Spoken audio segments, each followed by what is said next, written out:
Chapitre 45. Alors Joseph ne put plus se retenir devant tous ceux qui étaient là présents, et il cria : Faites sortir tout le monde. Et nul ne demeura avec Joseph quand il se fit connaître à ses frères. Et il éleva la voix en pleurant, et les Égyptiens l'entendirent, et la maison de Pharaon l'entendit. Et Joseph dit à ses frères : Je suis Joseph, mon père vit-il encore ? Mais ses frères ne pouvaient lui répondre, car ils étaient troublés de sa présence. Et Joseph dit à ses frères : Approchez donc de moi. Et ils s'approchèrent et il dit : Je suis Joseph, votre frère, que vous avez vendu pour être mené en Égypte. Et maintenant ne vous affligez pas, et n'ayez point de regret de ce que vous m'avez vendu pour être amené ici, car c'est pour la conservation de votre vie que Dieu m'a envoyé devant vous. Car voici 2 ans que la famine est sur la terre, et pendant 5 ans encore il n'y aura ni labour ni moisson. Mais Dieu m'a envoyé devant vous pour vous faire subsister sur la terre, et pour vous faire vivre par une grande délivrance. Et maintenant, ce n'est pas vous qui m'avez envoyé ici, mais c'est Dieu, et il m'a établi pour père à Pharaon, et pour seigneur sur toute sa maison, et gouverneur dans tout le pays d'Égypte.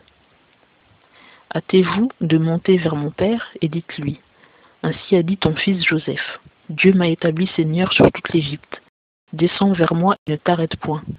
Tu habiteras au pays de Goshen, et tu seras près de moi, toi, tes enfants, et les enfants de tes enfants, tes brebis et tes bœufs, et tout ce qui est à toi.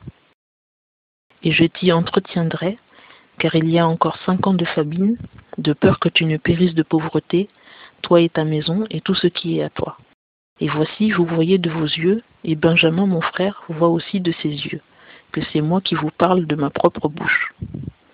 Racontez donc à mon père toute ma gloire en Égypte, et tout ce que vous avez vu, et hâtez-vous de faire descendre ici mon père.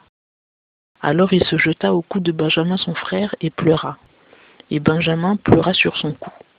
Et il baisa tous ses frères en pleurant. Après quoi ses frères s'entretinrent avec lui. Et ce bruit se répandit dans la maison de Pharaon. Les frères de Joseph sont venus, ce qui plut à Pharaon et à ses serviteurs. Pharaon dit à Joseph : Dis à tes frères, faites ceci, chargez vos bêtes et allez, retournez au pays de Canaan, et prenez votre père et vos familles, et venez vers moi, et je vous donnerai le meilleur du pays d'Égypte, et vous mangerez la graisse de la terre. Or tu reçois l'ordre de leur dire : Faites ceci, prenez pour vous du pays d'Égypte des chariots pour vos petits-enfants, et pour vos femmes, et vous amènerez votre père, et vous viendrez. Et ne regrettez point vos meubles, car le meilleur de tout le pays d'Égypte sera à vous. Les fils d'Israël firent ainsi, et Joseph leur donna des chariots, selon l'ordre de Pharaon, et il leur donna des provisions pour le chemin. Il leur donna à tous des robes de rechange, et à Benjamin il donna 300 pièces d'argent, et 5 robes de rechange. Il envoya aussi à son père 10 ânes chargés de ce qu'il y avait de meilleur en Égypte, et 10 ânesses chargées de blé, de pain et de nourriture pour son père pendant le voyage. Il renvoya donc ses frères, et ils partirent, et il leur dit : Ne vous querellez point en chemin. Et ils remontèrent d'Égypte et vinrent au pays de Canaan vers Jacob leur père. Et ils lui firent ce rapport et dirent : Joseph vit encore, et même c'est lui qui gouverne tout le pays d'Égypte. Mais son cœur resta froid, car il ne les crut point.